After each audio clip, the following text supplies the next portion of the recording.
초월적 자리 개념. 나는 비온의 O 개념은 클라인의 편집 분열적 자리와 우율적 자리를 초월하고 앞서고 계승하는 것이라고 제안하며, 또한 그것이 프로이트의 쾌락 원리와 현실 원리, 그리고 정신의 지형학적 모델 및 구조적 모델들을 넘어설 뿐 아니라 프로이트와 클라인의 죽음 본능을 넘어선다고 생각한다. 나는 그 두 본능이 O의 매개물이며, 비록 O를 알 수는 없지만 O를 궁극적인 것으로 만드는 역할을 한다고 생각한다. 다른 관점에서 우리는 O를 어두운 물질, 즉 우리의 우주 전체에 스며들어 있는 숨겨지고 형태없는 덩어리라고 생각할 수 있다. 그것은 또한 정신분석을 위한 순수 존재론의 개념들, 특별히 아난케, 그리스어 숙명 또는 운명 개념, 라캉의 실제 기록자 개념, 그리고 페르체의 잔인한 실제 개념 등을 생각나게 한다. 나는 O의 개념이 기존의 모든 정신분석적 이론들, 예컨대 쾌락 원리, 죽음 본능, 그리고 편집분열적 자리와 우울적 자리를 알려지지 않은, 알 수 없는, 말로 설명할 수 없는, 가늠할 수 없는 비운이 절대적 진실, 궁극적 실제라고 부른 궁극적 존재를 존재론적으로 경험하는 것을 가로막는 조적 방어들로 변형시킨다고 생각한다. 그것은 말, 명상, 알을 넘어선 위치에, 그리고 인간이 영원히 도달할 수 없는 차원 안에, 저 너머에 머무른다. 그러나 그와 동시에 역설적으로 이러한 저 너머에서조차도 그것은 철저하게 우리의 의식적, 무의식적 존재와 우리가 상호작용하는 대상들 안에 철저하게 스며들어 있고 상호 침투되어 있다. O의 변형 안에 있는 순환 궤도. 그러나 역설적으로 이러한 저 너머는 우리의 무의식으로서 우리 안에 존재하며 그럼으로써 우리 안에 내재되어 있다.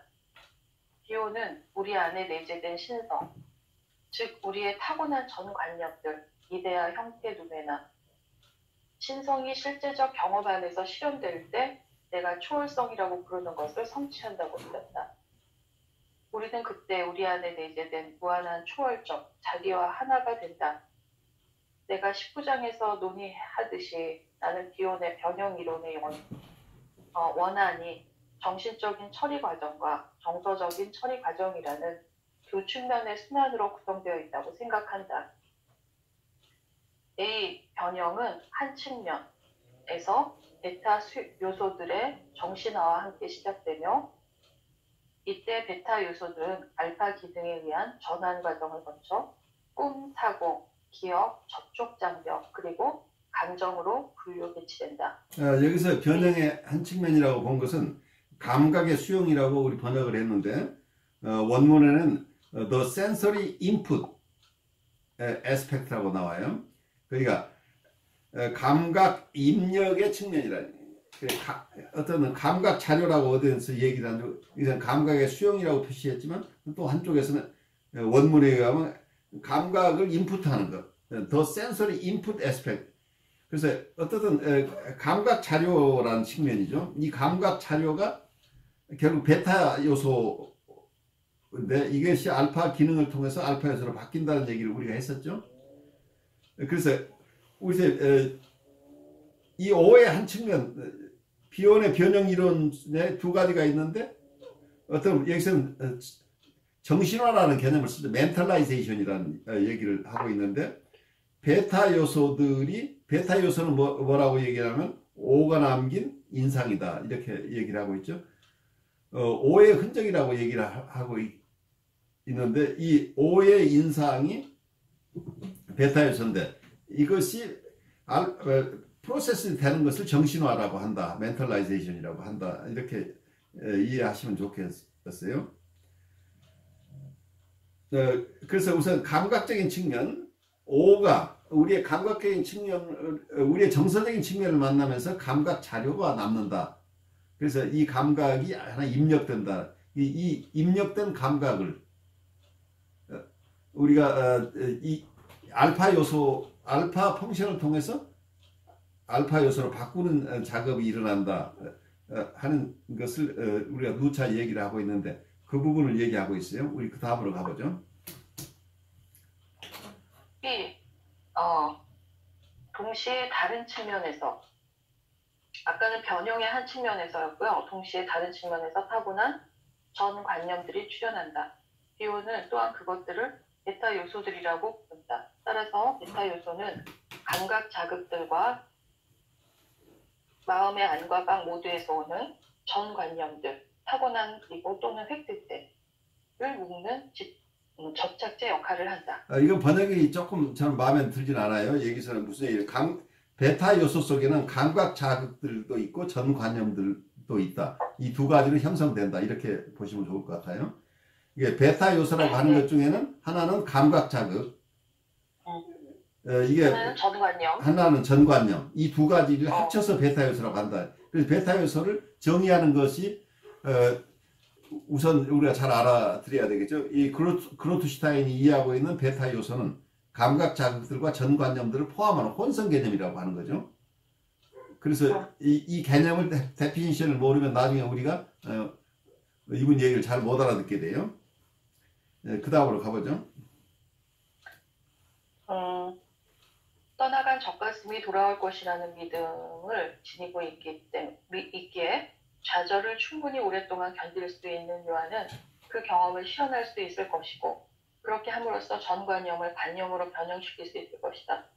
엄마의 본래적 알파 기능이든 아니면 뒤이어 발생한 유아의 알파 기능이든 결과적으로 그 기능은 O를 K로 변형시킨다. 일단 K가 성취되고 유아에 의해 수용되고 나면 유아는 단순히 비인격적인 O에서 파생된 상징이요, 변형된 동인인 K를 획득하고 수용하는 것만이 아니라 그의 O로 하여금 그의 인격적 O가 되게 함으로써 이 변형적 순환을 완성한다는 것이 나의 가정이다. 유아가 O가 되는 순환의 완성은, 즉 개인이 자신의 운명을 부인하지 않고 수용하는 것은 초월성을 성취하는 것이다. 즉 더 진화된 자기가 되는 것이고 초월적 자리로 진입하는 것이다. 다시 말해 그것은 곧 신비가가 되는 것이다. 그래, 신비가라는 말을 조금 여기서 이해하고 가야 되겠죠.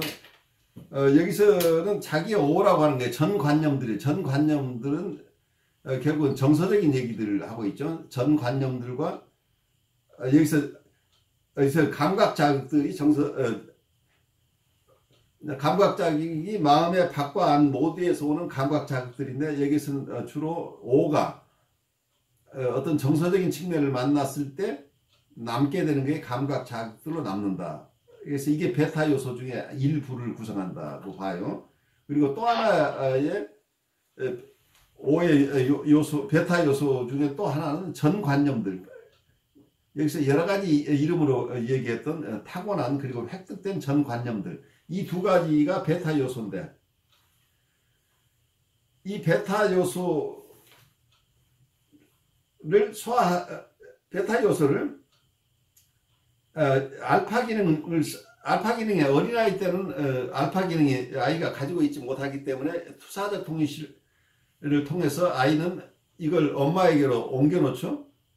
자기 안에 이 프로세싱 플랜트가 없다는 얘기예요. 이걸 이 베타 요소를 가지고 생각을 할 수 있는 원재료를 만들어내야 되는데, 알파 요소로 만들어야 되는데 알파 요소로 가공할 처리 시설이 없다는 얘기예요. 그래서 그 처리 시설이 있는 엄마가 이걸 처리한다는 얘기예요. 그러면 여기서 베타 요소로서는 우리가 그 실체를 알 수 없는 것인데, 이게 알파 펑션을 통해서 알파 요소로 바뀌게 되면 이 알파 요소를 가지고는 이제 꿈을 꿀 수도, 꿈의 재료가 되기도 하고 생각의 재료가 되기도 하고 여러 가지로 이제 의미 있게 쓸 수 있는 생각의 기본 단위가 되는 거죠. 생각을 해낼 수 있는 이미지네이션이나 꿈을 꿀 수도 있는 그 원재료가 만들어진다는 얘기예요. 그래서 이렇게 알파 요소를 아이에게 돌려주면 아이는 이미 엄마가 프로세싱한 거기 때문에 거기서 자기가 경험했던 것이, 자기가 알 수 없었던 자기 안에 있었던 뭔가 두려웠던 그것이 무엇인지를 어머니가 대신 프로세스에서 알려주는 거죠. K 펑션이 일어나는 거죠. 이 K 펑션이, 그러면 이 K를 아이가 가져감으로써 K는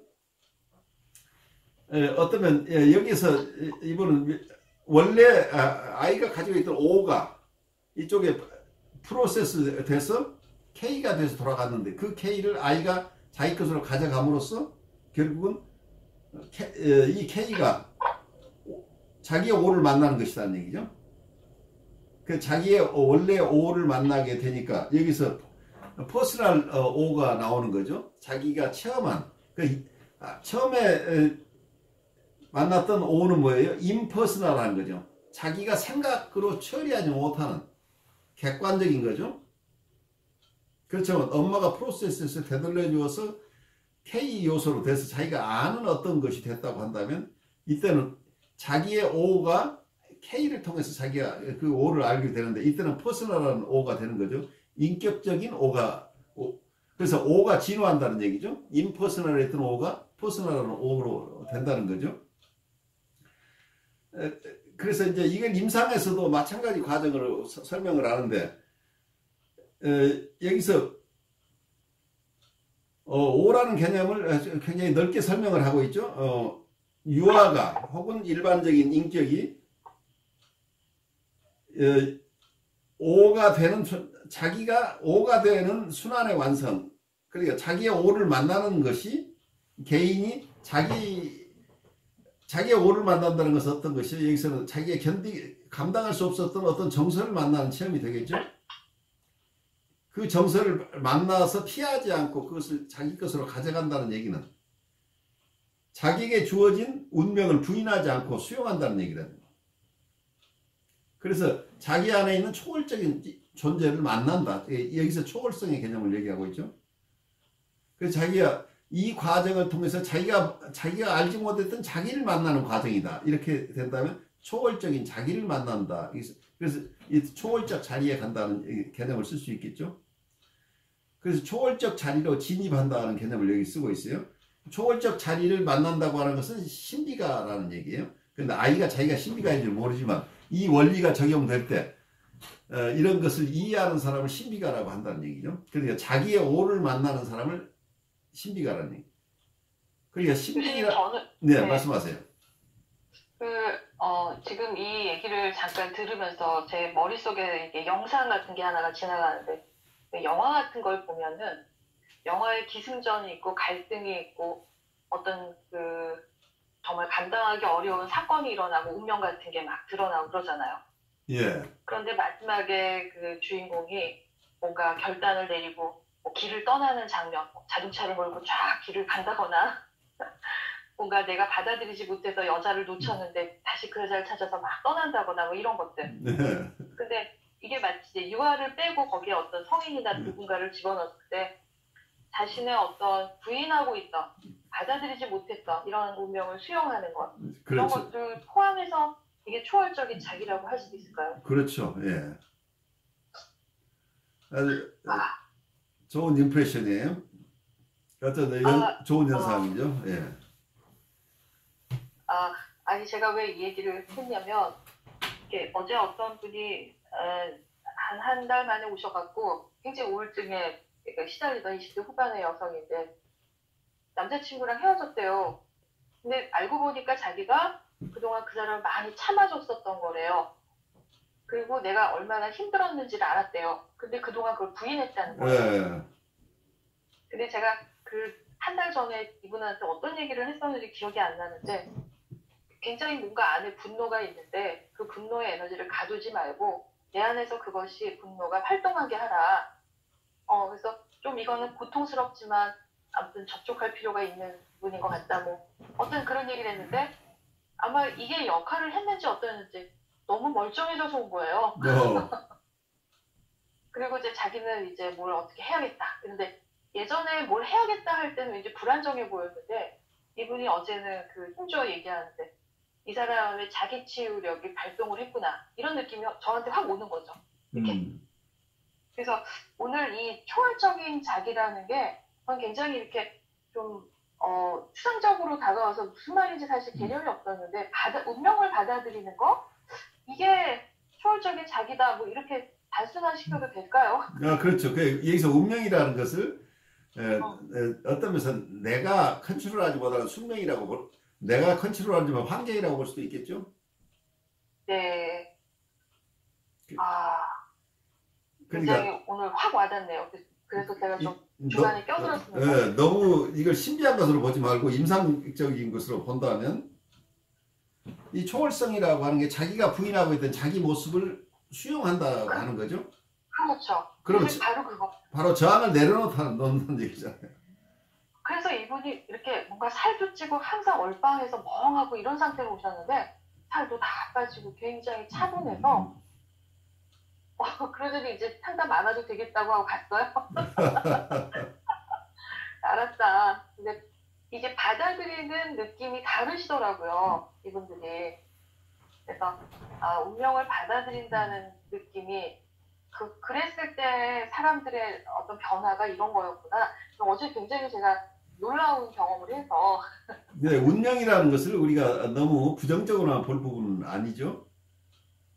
운명이라고 하는 것은 어쩌면 내가 컨트롤하지 않은 나의 원래의 모습이라고 볼 수도 있겠죠.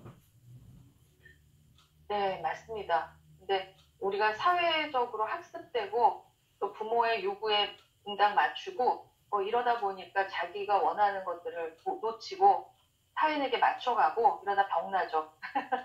그러니까 여기서 운명 페이트라고 하는 것을 여기서는 오라고도 봐버린다고 한다면 이걸 신성이라고 무한성이라고 볼 수도 있고 그리고 어쩌면 트루셀프라고 볼 수도 있죠. 그래서 운명을 받아들인다고 하는 것 자체가 어떠면은 자기의 있는 모습을 그대로 받아들인다는 것일 수도 있죠. 네. 그래서 오늘 굉장히 내가 나는 이런 변모된 모습, 남들이 다 좋아하는 그 모습의 나를 계속 나라고 우기고 있지 않고 원래 내가 좀 거북스럽고 좀 못나 보이긴 하는데 내가 나라는 것을 받아들인다고 한다면 그때부터 편해지잖아요. 그렇죠. 그것을 운명이라고 이름을 붙이면 우리가 너무 부정적으로 받아들이는데 사실은 이거 자체가 나의 원래 모습이 트루셀프라고 얘기를 할 수도 있고 내가 가지고 있는 지금은 아무것도 아닌 것 가지고 내가 생각해도 이상적인 내가 아니지만 앞으로 무한한 잠재력을 가진 원래의 나라고 한다면 이게 나의 신성이고 나의 잠재성이고 잠재력이고 나의 무한성하고 연결되는 것이라고 한다면 이건 결코 무시될 게 아니죠. 그래서 이 운명을 받아들이는 것을 너무 패배주의적인 것으로 우리가 받아들이지 않아야 된다는 얘기죠. 네. 실존을 받아들인다는 얘기로 우리가 거꾸로 볼 수도 있겠죠. 내가 나임을 받아들이는 거죠. 그러면 이걸 받아들인다고 하는 게 여기서 신비가라는 얘기예요. 미스틱을 너무 알 수 없는 것이라기보다는 것은 신비가는 초월적 자리에 머물 수 있는 사람이 신비가라고 볼 수 있겠죠. 그러니까 그 신비라는 그 막연한 어떤 관념이 이 내용을 이해하는데 방해가 돼요. 오히려 방해가 되죠? 네. 그렇게 생각하니까 그런 관점에서 운명을 있는 그대로의 자기를 받아들이지 못하는 사람들이 내면의 분노도 많고 화도 많고 그걸 끓이고 살고 우울증 오고 공황장애 오고 그러잖아요. 그러니까 여기서 여러분들이 각자가 이 개념들을 여기 오라고 하는 개념을 각자가 가장 가까이 닿는 모습으로 이해를 해야 우선 이걸 이해하는 데 빠르죠. 너무 고정관념으로 보지 말라. 이분이 굉장히 신성이라는 표현을 하고 있지만 이분이 얘기하는 것은 영지주의자적인 오 비슷해요. 비오는 크리스찬 가드라는 개념보다는 조금 영지주의적인 모든 걸 전능적인 걸 다 알고 있고 모든 것에 대한 해답을 가지고 있는 어떤 그런 개념. 그래서 조금은 신비주의적인 이런 개념에서 보통 우리가 얘기하는 크리스찬 영성하고는 다른 개념이에요. 그런데 이 비온이 원래 그런 생각을 했을지 모르지만 이 오라고 하는 개념은 비온만 쓸 수 있는 게 비온이 이미 툴을 만들어 놨으면 그 툴을 가지고 어떤 방식으로 이해하는 정신분석가는 아까 우리 이 선생님이 파악하는 것처럼 내 임상에 있는 환자를 신비로 만들어주면 그 환자를 오라고 보고 환자의 오가 네. 어떻게 발현되는지를 우리가 이해하는 데 쓸 수 있고, 그럼 내 역전위를 이해하는데도 내 안에 있는 오를 이해하는데 이 개념을 쓸 수도 있고, 어쩌면 영지주의자의 가드를 여기서 이해할 수도 있지만, 또 크리스천 가드나 여기서 부처님을 이 개념에서 놓고 이해를 그것이 어떤 내가 관심 있는, 내가 잘 모르는, 내가 통제할 수 있는 대상이 아닌 어떤 신비적인 것, 내가 잘 모르는 대상을 이 개념을 가지고 다 설명해 낼 수 있는 가능성이 있다. 그래서 어쩌면 이게 수학의 함수처럼 어떤 것을 대입하느냐에 따라서 그 결과는 다양하게 나올 수 있다. 그래서 이걸 어떤 프로세싱 하나의 시스템이라고만 이해를 한다면, 거기에 어떤 컨텐츠를 가지고 비혼을 이해할 것인가는 여러분마다 각각 다 자기에 맞게 비혼의 이 함수나 어떤 이 수학적인 어떤 공식이나 이런 것을 사용할 수도 있지 않을까. 수학적인 개념 이런 것을. 그래서 조금 폭넓게 네. 생각해보면 좋겠어요. 어떻게 보면은 그 잠재 능력이라는 표현을 아까 썼잖아요. 네. 근데 그 잠재 능력도 결국 타고난 어떤 그 사람만의 고유한 어떤 그런 측면으로도 이해할 수 있을까요? 그럴 수 있죠. 네, 근데 알겠습니다. 뭐 아마 크로스트슈타인도 왔다 갔다 해요. 어떨 때는 모든 것이 타고난 것처럼 하다가 또 획득된 것도 같이 봐주기도 하고 여러 개념을 쓰는데, 오라는 것은 여기서는 주로 무한성과 관련 지어서 생각할 때는 타고난 부분이라고 보는 게 더 맞겠죠. 우리가 보통 얘기하는 전관념을 쓸 때, 그래서 이 크로스타인이 읽다 보면 여러분도 혼란스러운 게 많을 거예요. 이분이 너무 굉장히 사변적이라고 할까요? 굉장히 많은 어소시에이션을 사용을 하는데, 그 중에 또 굉장히 인텔렉츄얼한 쪽을 같이 가고 있기 때문에 이 인텔렉츄얼한 부분이 어떤 데는 수긍이 되고 어떤 때는 지나치게 인위적이다 보니까 잘 매치가 안 되는 경우도 있고, 앞에서 얘기하던 것과 뒤의 부분이 어쩌면 서로 혼동스럽게 하는 부분도 있고, 그래서 본인 나름대로도 자기가 무슨 얘기를 하는지 잘 모르는 경우도 있는 것 같아요. 그래서 우리가 좀 혼란스럽더라도 이것도 우리가 페이션스를 가지고 우리가 소화해내면서 비혼이나 크로스타인이 소화한 것과 다른 어떤 모습을 우리가 또 소화해내야 될 부분도 있을 것 같아요. 네. 우리 가면서 얘기하죠.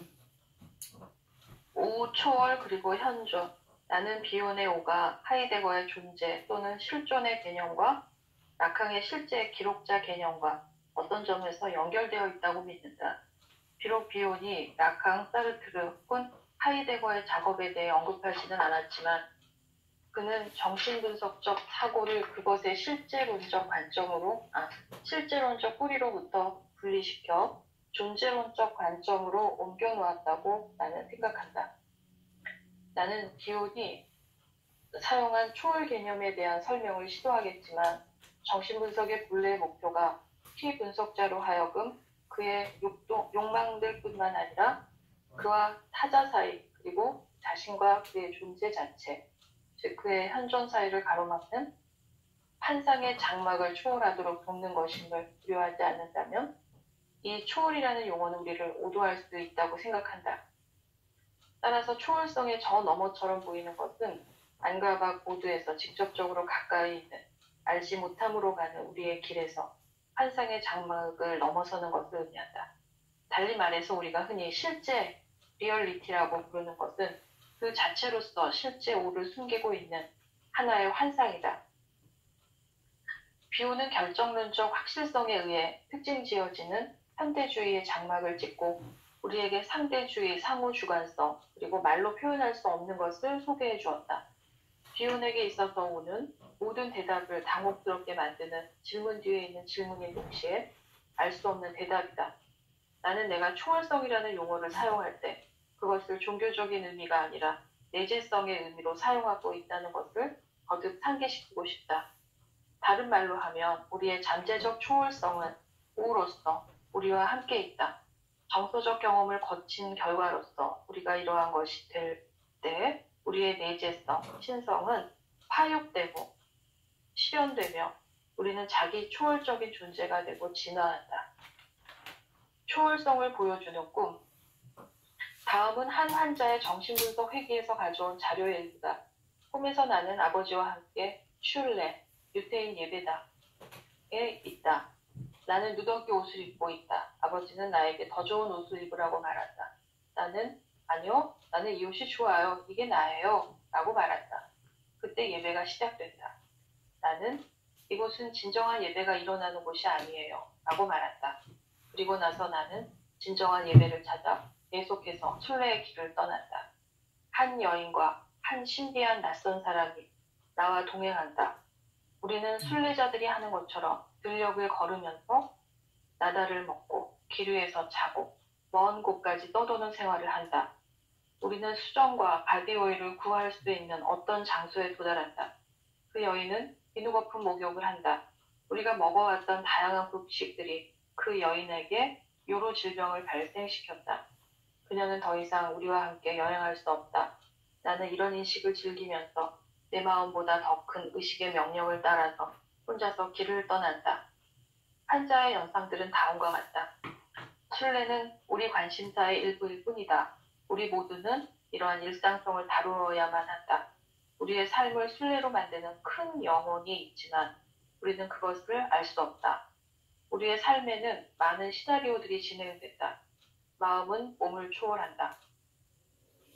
그 여성은 더 작은 것을 위해 우주적 순례를 포기한다. 나는 불안에도 불구하고 앞으로 나아가기로 결정한다. 자동차는 이동수단의 한 가지 상징적 양태일 뿐이다. 나는 다른 차원에서 여행한다. 우리는 잠들 수 있게 상상력을 허용한다. 이제는 깨어나는 것을 허용해야 할 시간이다. 소설은 그 소설을 쓰는 사람의 대리인이다. 우리는 문자화되는 과정에 의해 빗나가게 되고 그것을 실제로 착각한다. 거기에 인용되어 있는 문장 다음에 하나 번역이 빠져 있어요. 그게 원문에 We are not supposed to know this. 이 개념, 우리는 그걸 잘 알지 못하도록 되어 있다 라는 얘기가 원문에 있었는데 번역에서 누락되어 있어서 그냥 보충해 드립니다. 여기서 어때요? 소설을 쓰는 것은 실제 소설을 쓰는 사람, 소설은 소설을 쓰는 사람이 대리인인데 여기서는 그것이 문자되는 과정 속에서 그것이 실제로 착각한다. 소설 자체가 실제로 이게 착각되는데 사실은 그것은 저자의 대리인, 저자의 모습이 거기에 그냥 옮겨져 있다고 하는 개념이죠. 그래서 소설 자체는 판타지죠. 근데 많은 사람들이 그것이 실제라고 그냥 얘기해버리죠. 오는 칸트가 말하는 신성한 벽체가 없는 성당 그리고 지옥으로서 그것은 그것 자체의 현상학적 파생물로부터 직관되는 것이다. 그것과의 점진적인 접촉은 오에 근접하는 그리고 오와 하나가 되는 경험에서 드러난다. 우리 각자는 오이지만 우리의 오됨은 보통 우리에게 인식되지 않는다. 왜냐하면 우리는 K 안에서 문명화되고 길들여져 있기 때문이다. 우리의 오됨은 오직 타자를 통해서, 타자에 의해서, 그리고 타자를 위해서 성취될 수 있다. 우리는 이름 없는 오이며 타자의 초점 없는 시선에 절제되고 헌신된 직관 안에서 실현되도록 운명적으로 정해져 있다. 우리는 오이며 그것에 의해 공포에 질린다. 그래서 우리는 내면의 빛의 강도를 줄여주고 가려주는 선글라스를 필요로 한다. 오는 실제다. 우리가 경험하고 있다고 믿는 것은 하나의 가상적 실제다. 그것은 환상, 상상, 환각, 그리고 상징화의 굴절에 의해서 가치화된 실제요. 우리의 보잘것없는 소화력에 적합하도록 요리된 실제다. 자, 여기서 좀 여기까지 우리가 좀 소화를 해보죠. 여기서 가상적 실제라는 얘기가 나오죠. 이게 버추얼 리얼리티라는 얘기예요. 근데 버추얼 리얼리티를 요즘 와서는 우리가 굉장히 근접해서 이해를 할 수가 있죠. 여기 그로트슈타인 이 책을 쓸 때는 버추얼 리얼리티를 그냥 이미지네이션으로만 봤지만 실제 이건 테크닉이 굉장히 발달하면서 버추얼 리얼리티하고 리얼리티를 구별하기 굉장히 어려워졌죠. 요즘 버추얼 리얼리티를 여러분들 체험하신 분들 조금 어떤 기계적으로 이런 걸 접근하신 분들이 있을 텐데 좀 여러분이 접했던 버추얼 리얼리티가 어떤 건지 좀 나눠주셨으면 좋겠어요. 그게 제일 단순한 게 그 양쪽 눈에 시각이 들어오는 정보를 각각 줘서 실제처럼 느끼도록 만들어 가지고 영상도 360도 영상이라 가지고 이렇게 둘러다 보면은 그냥 이 카메라가 360도 카메라 그거 쓰면은 그래서 그걸 어떻게 하냐면은 근데 이런 데다가 이제 카메라를 달아가지고 관광을 다니면서 그냥 쭉 지나가서 찍으면은 사람은 한쪽만 볼 수 있지만은 그걸 찍은 다음에 나중에 그 뒤집어 쓰면은 그때 안 봤던 부분을 이렇게 뒤돌아보면 뒤에 누가 있었고 뭐가 있었는지 다 보는 거예요. 그거긴 한데 그게 아마 지금으로서 제일 단순하고 초보적인 아마 버추얼 리얼리티고요. 또 다른 거는 그전에는 뭐가 있냐면은 인터넷상에서 자기 인격체를 만드는 거죠. 뭐 아바타, 뭐 흔히 말했던 그런 것들. 그전에는 이제 텍스트로 했던 버추얼 리얼리티.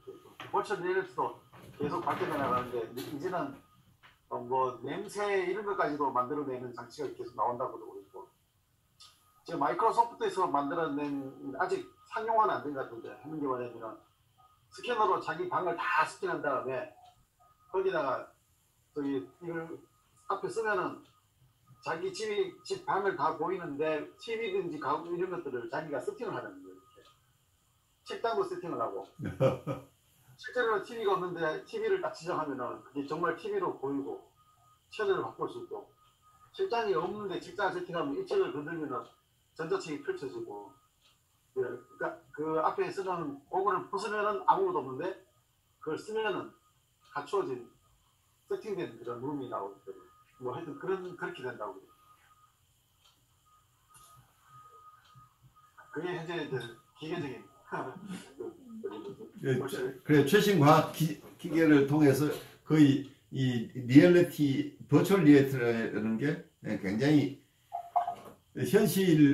현실보다 더 현실적인 버추얼 리얼리티가 나와버리죠. 지금 상황이 현실에서 내가 인지하지 못하는 것까지도 인지할 수 있을 만큼 그만큼 기술이 발달하는데 실제로 우리가 이제 이런 쪽의 리얼리티라고 하는 거가 리얼리티라고 하지만 우리가 현실이라고 하는 것이 사실은 가상현실이라는 얘기를 여기서 하고 있죠. 많은 경우에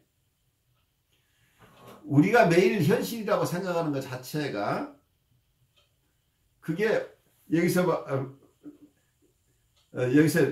실제가 아니고 하나의 그거 자체가 하나의 표상일 수 있다는 얘기죠.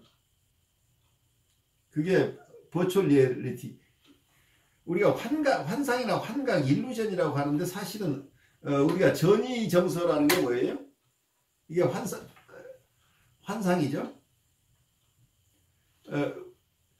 여러분이 임상에서 누구를 만났는데 아니면 학교에서 학생을 만났는데 학생이 나를 볼 때 정서적으로 나를 과거의 어머니로 느끼고 있다고 한다면 여기에 벌써 일루전이 작용하고 있는 거잖아요.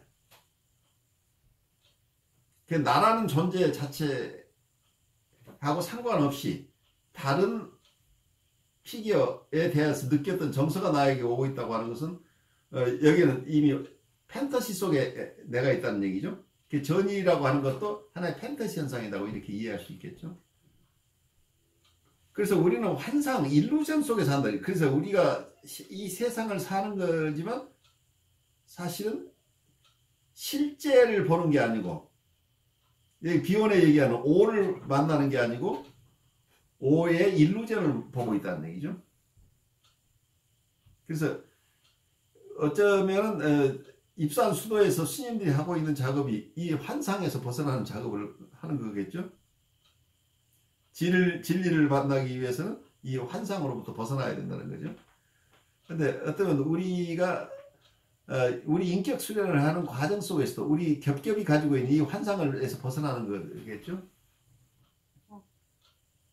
그래서 실제를 만난다고 하는 것은 우선 우리가 만나러 오고 있는 우리가 우리냐 하는 거예요. 이게 아까도 조금 말씀드렸습니다. 이상화된 자기는 이게 일루전이죠.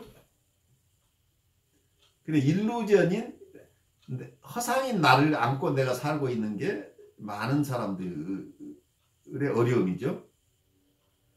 우리가 우리라고 믿고 있는 것이 일루전이다. 우선 나를 환상 속에 있는 나를 나라고 믿고 실제 나는 어디엔가 억압되어 있다는 얘기. 그래서 내가 어디에 있는지 잘 몰라요. 그런데 많은 실패 속에서 어느 때 실패하고 나서 참담한 경험을 하고 있는 것은 바로 나예요. 이상적인 내가 아니고 실제 내가 힘들어하고 있는 거죠. 그 힘들어하는 나를 나라고 인정하지 않는 거죠.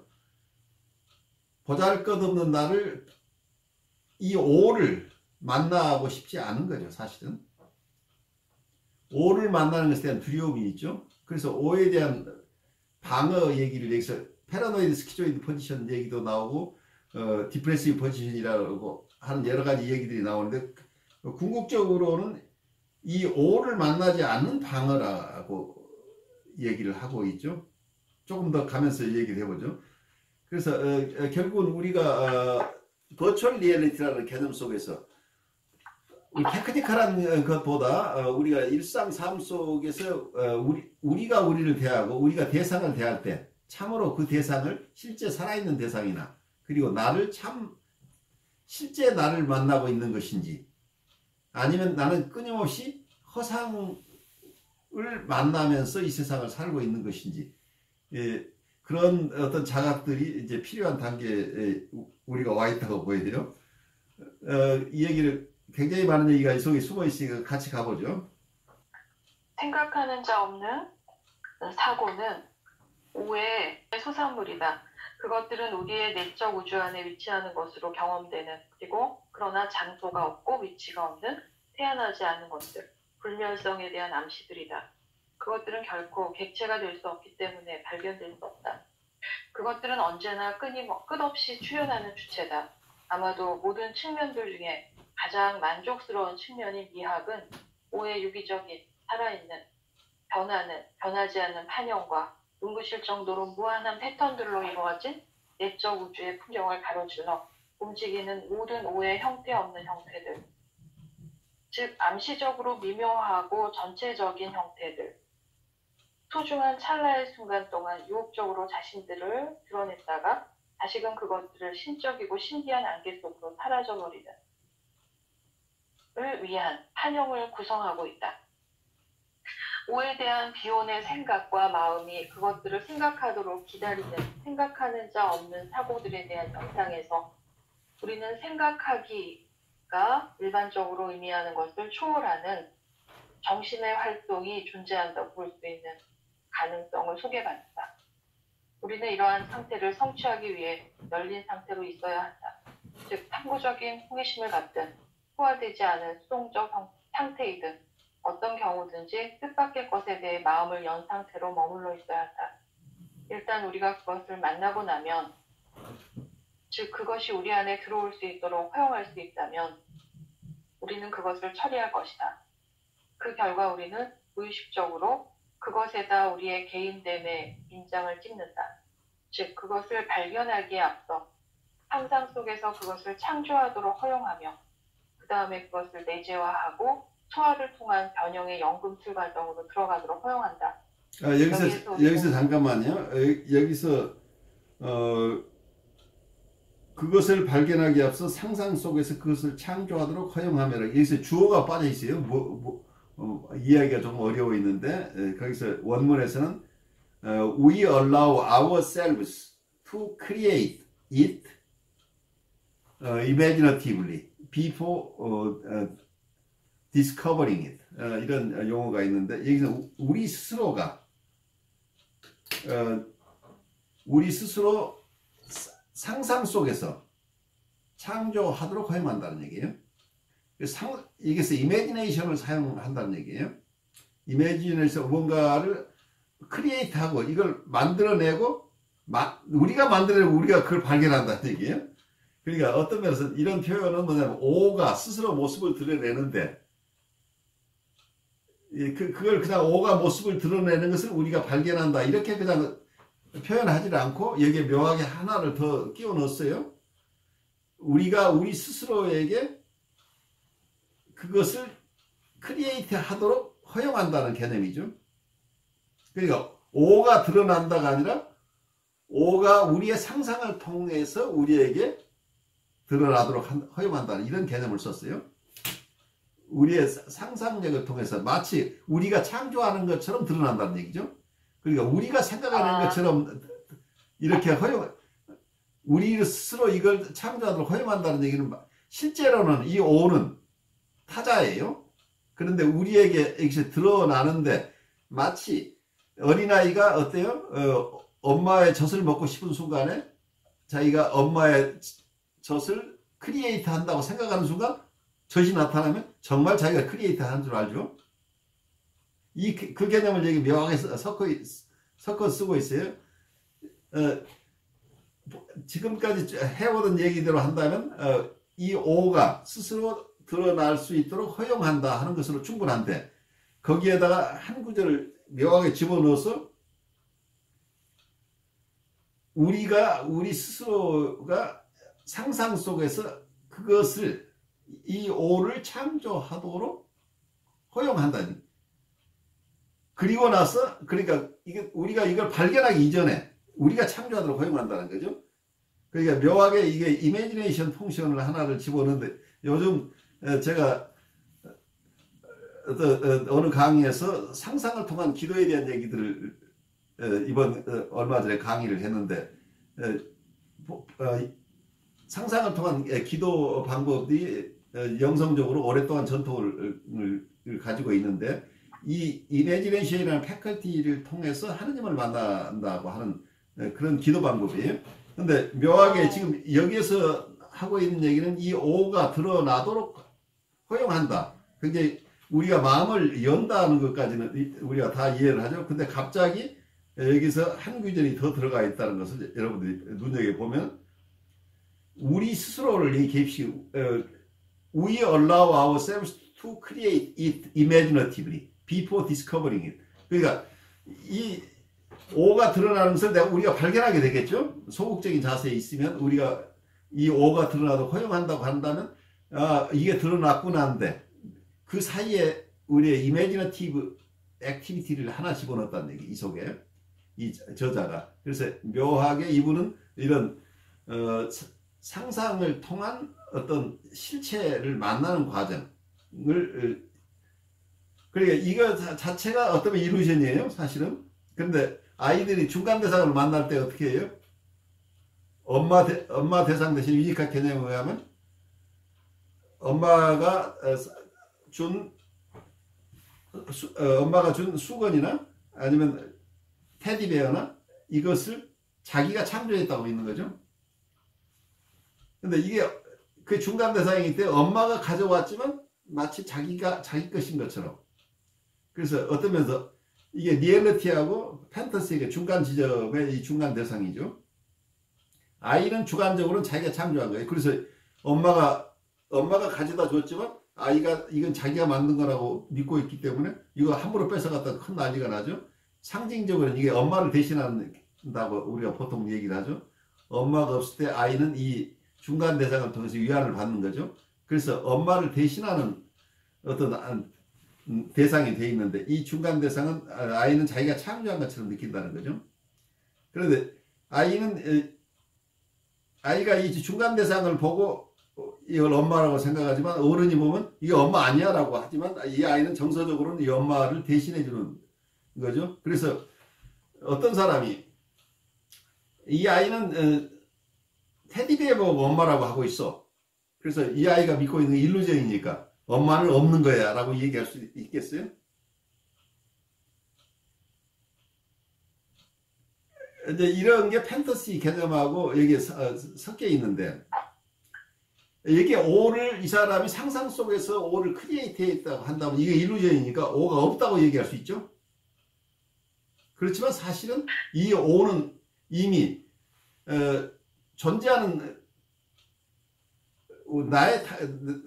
내가 아닌 어떤 타자인데, 이 고유한 타자가 나에게 드러나는 방식이 나의 이미지네이션을 통해서 발현했다, 이렇게 이해를 할 수도 있겠죠. 그런데 우리 생각할 때는 이 O가 내 이미지네이션을 패컬티를 통해서 드러나는데, 내가 주관적으로 느끼는 것은 내 패컬티가 이미지네이션이니까 내가 창조했다고 느끼는 거죠. 교수님, 예. 그 이미지네이션이라는 게 정신적 표상이라고도 얘기할 수 있을까요? 정신적 표상도 그 중에 하나죠. 좀 조금 근데 이제 넓게 지금, 이해를 할 수 있겠죠. 네. 지금 제가 잠시 이렇게 생각을 해보면, 모래놀이 치료 과정에서 상자 뚜껑을 열고 우리 어느 정도 이제 작업을 해본 사람들한테 그런 얘기를 해요. 자, 당신의 무의식을 만나봅시다. 근데 이 피규어들을 이렇게 이미지를 자기 마음에서 끌리는 대로 가져다 모은 세계를 꾸미잖아요. 근데 그렇게 뭔가 마음속에서 그게 끌리고 어떤 이미지가 이렇게 표현되고 이런 것들이 저는 이게 무의식적인 부분인 것 같아서. 그렇죠. 그것도 굉장히 무의식에 기반하는 거죠. 왜 그것에 끌릴 것인가. 그렇죠. 많은 아이템 중에 어느 것에 끌리는 것은 본인은 잘 모르지만 끌릴 만한 이유가 있는 거죠. 이유가 있는 거죠. 그래서 어쩌면은 이제 그 모래놀이 치료에서는 그 수녀님 말씀 중에 하나가 무의식이 이끄는 대로 가보자. 그래서 그게 무슨 말이야? 맨날 그랬거든요. 근데 이게 오를 발견하는 과정이고. 어쩌면은 내담자에게는 무의식이라는 설명할 필요는 없죠. 그다음 너 원하는 걸 찾으라고 하는데, 의식 속에서는 자기가 원하는 걸 찾지만 무의식에 의해서 결정돼 있다고 상당 부분 보이는 거죠. 그렇죠. 그러니까 의식과 무의식이 연결되는 거죠. 그렇죠. 네. 결국 의식이 찾는 것 같으면 무의식이 결정한다. 그러니까 아까 여기서도 어떤 O가 드러나는데, 이 서브젝트 입장에서는 자기가 O를 만들었다고 생각하는, 자기가 창조했다고 하는 거죠.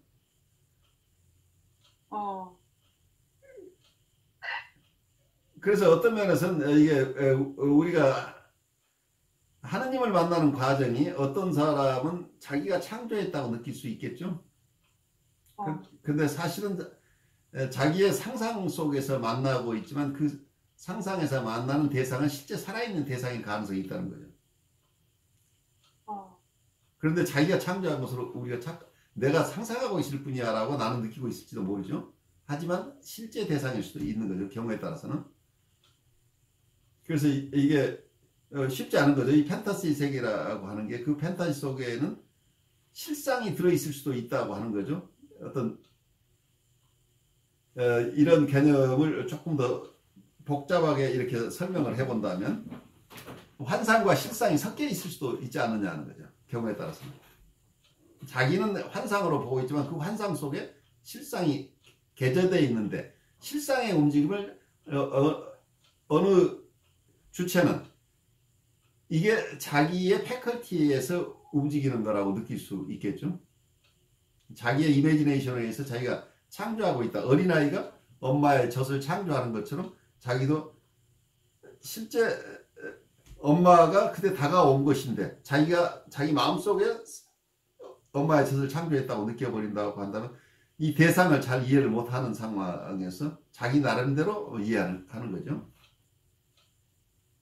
그 결과 우리는 무의식적으로 그것에다 우리의 개인됨의 인장을 찍는다. 즉 그것을 발견하기에 앞서 상상 속에서 그것을 창조하도록 허용하며 다음에 그것을 내재화하고 소화를 통한 변형의 연금술 과정으로 들어가도록 허용한다. 여기에서 우리 기혼에게 있어서 생각하기는 God bless you. 이 알레르기가 네. 생각하기는 의식적이고 의도적인 행동일 필요가 없다는 점을 주목해야 한다. 낯선 것과의 친숙함을 허용함으로써 우리는 생각하는 자 없는 사고가 수용적인 마음에 의해 생각되도록 허용하는데, 그때 그것은 상실한, 그럼에도 불구하고 그것의 미래로부터의 반향으로 기억되는 것에 현존을 실현한다. 이제 그것은 전 의식 안에서 누리할 수 있는 고향으로서의 마음을 갖게 된다. 여기서 고향으로서의 마음이라는 말을 번역을 해놨는데 그 말이 다가오나요? 홈 마인드라고 하는데, 여기서 여러분들 중고등학교 다닐 때 홈룸이라는 게 있었죠? 네. 그러니까 여기저기 활동하지만 어떨 때는 마지막에 아침에 시작할 때 끝날 때는 다 홈룸에 모여서 시작하고 끝을 맺겠죠? 그래서 이게 고향으로서의 마음이라고 하는데, 어쩌면 이 마인드가 이 어떤 전의식이 와서 플레이하거나 누군가에 의해서 플레이 되도록 허용되는 그 공간이라고 얘기를 할 수 있겠죠. 그러니까 마인드가 있고 생각을, 이게 두 개로 나눴어요. 우리는 마인드를 하나의 컨테이너라고 생각을 하고 어떤 플레이그라운드라고 생각을 하고, 그게 주인 없는 생각이 있다는 얘기죠. 네. 이 또트가 어디에선가 플레이할 곳이 필요하다는, 이것을 홈 마인드라고 얘기를 하는 거죠. 그러면 이 사람이 이 마인드를 가진 이 개인이 이 인격이 생각 없는 주인 없는 생각이 여기에서 펼쳐지도록 허용한다는 거죠. 그 과정 속에서 이 사람 안에 이 생각이 발현하는 거죠.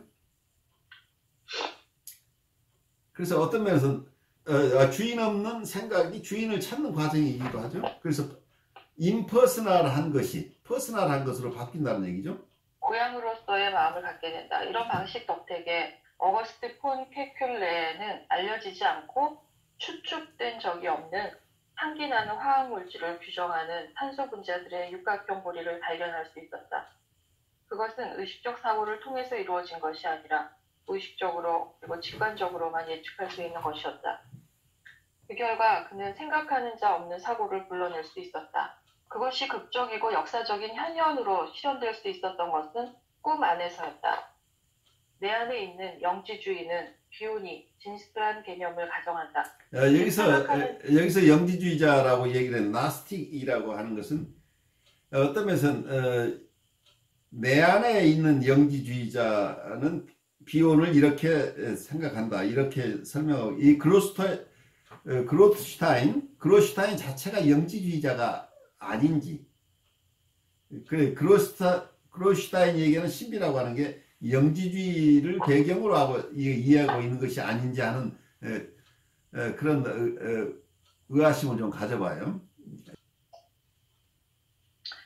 내 안에 있는 영지주의는 비운이 진술한 개념을 가정한다. 즉 생각하는 자 없는 사고들을 생각하는 신적인 생각하는 자가 존재하는 것처럼 보이며, 이 생각하는 자는 말로 설명할 수 없는 무의식의 주체인 오이며, 이때 그 오는 그것의 상대역인 오, 즉 비운이 정신분석적 대상이라고 이름 붙인 정신분석의 내재적 현상학적 주체로서의 오에 의해 실현된 이야기의 저자를 가리킨다.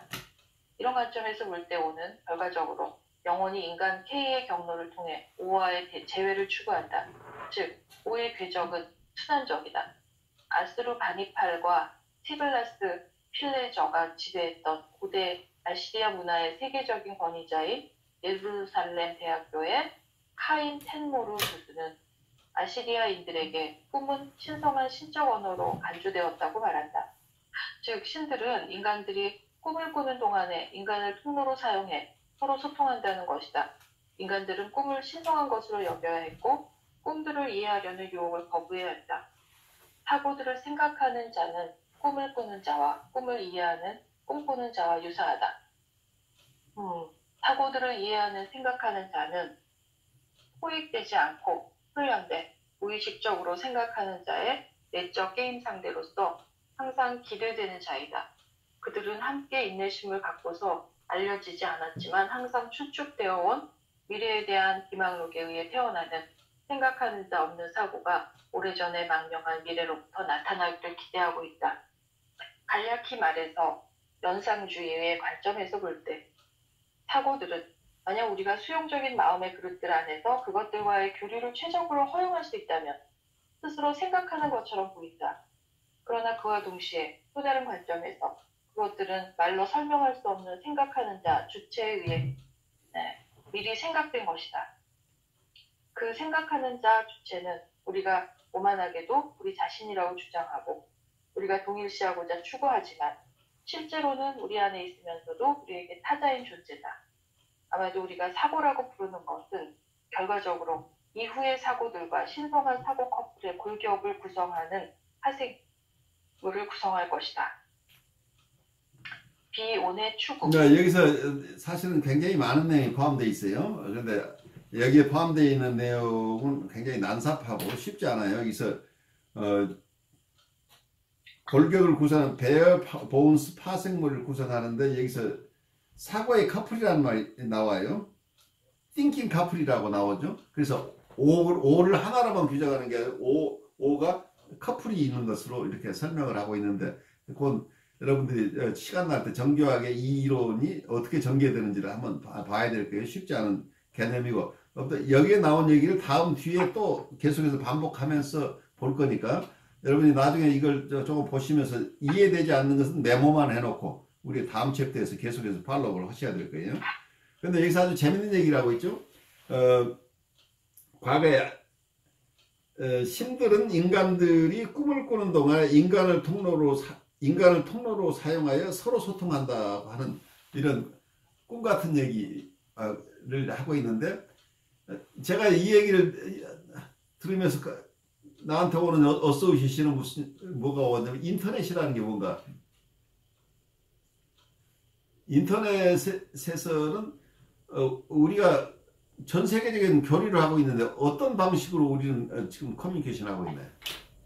우리가 가장 컴퓨터 전문가이신 우리 강 목사님이 좀 설명을 해주시죠. 제가 이제 여기서 주목하는 부분은 인터넷 구성하는 것은 어느 하나하나 두 개의 컴퓨터끼리 내가 과거에 들은 것은 난 이해가 되지 않았지만 인터넷에 어떤 메시지가 전달되는 것은 어떤 중간 과정의 컴퓨터를 거치는지 수없이 많은 컴퓨터를 통해서 이렇게 일어난다고 제가 기억을 하는데 그렇게 되나요? 인터넷이 따로 망을 통해서만 흐르나요? 아니면 여러 컴퓨터를 거쳐서 가나요? 시스템 전반적으로 다 거치기 때문에 뭐 설명할 수 없게 많은 과정을 거치는 겁니다. 그러니까 어쩌면 우리가 각자가 자기는 자기 컴퓨터를 하고 있지만 내 컴퓨터가 어떤 인터넷망의 일부로서 활용될 수도 있지 않나. 과거에는 제가 그렇게 느꼈는데 그러니까 우리는 내 컴퓨터는 컴퓨터 자기 일을 하고 있지만 그 컴퓨터의 일정 부분은 이 커뮤니케이션 채널로 활용되고 있을 수도 있다는 얘기죠. 그렇다면 여기서 우리 인간들을 만약에 각자의 하나의 컴퓨터라고 한다면 우리가 꿈을 꾼다고 하는 것이요.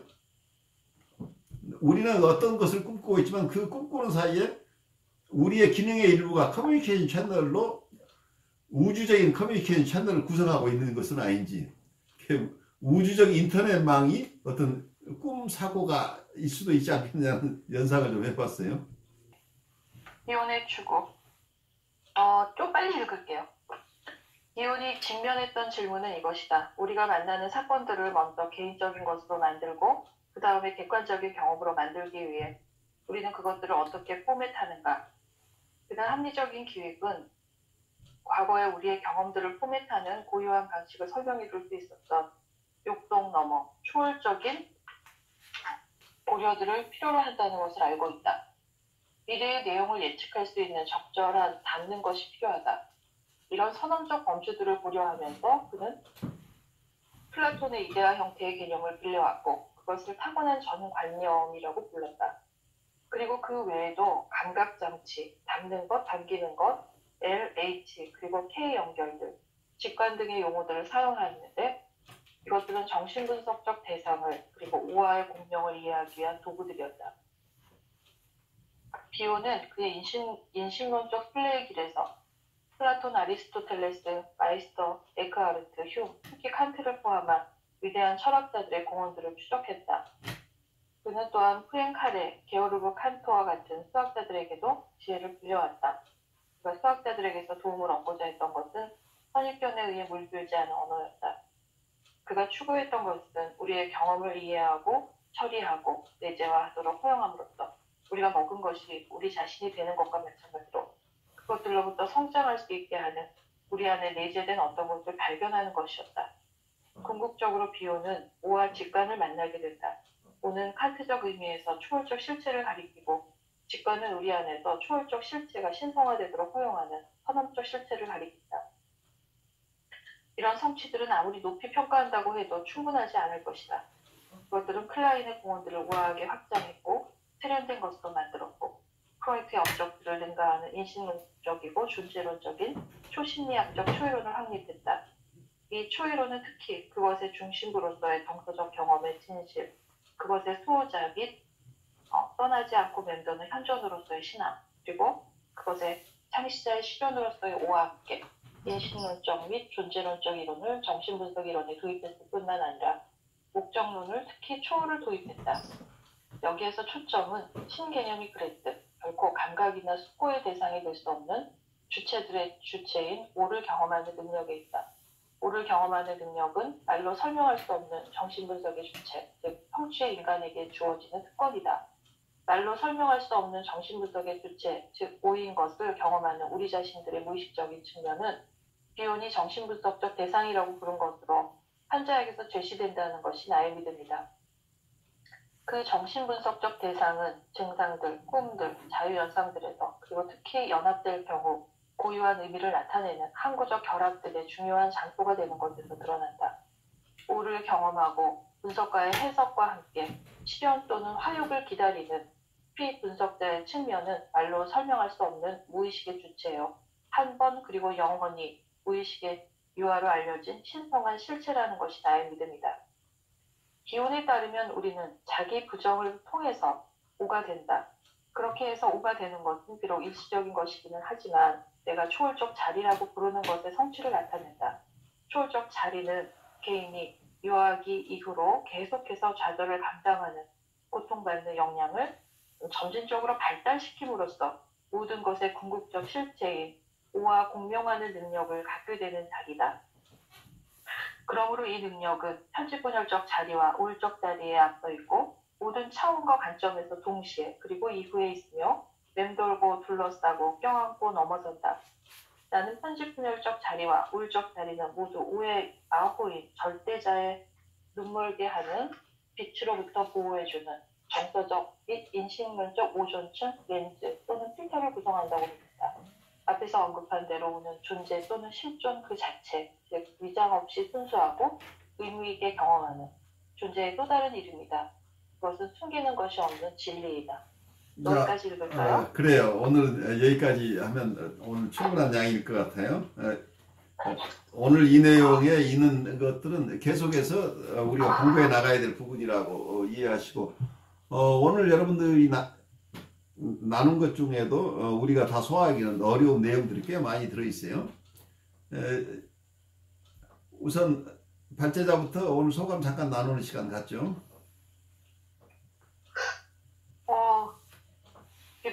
같은 내가 알고 있었던 개념을 오라는 어떤 개념으로 다시 이해해야 되는 복잡한 과정이 있었던 것 같은데 그 초월적 자리라고 하는 것에 대해서 자신의 운명을 받아들이는 그리고 어쩌면 그게 타고난 어떤 그 사람의 실제 이런 개념으로 좀 더 이해한다면 좀 임상에서 내담자들을 만나면서 그분들이 이렇게 고통받는 이유나 이런 것들을 더 객관화할 수 있을 것 같다는 생각이 한편에서 들고요.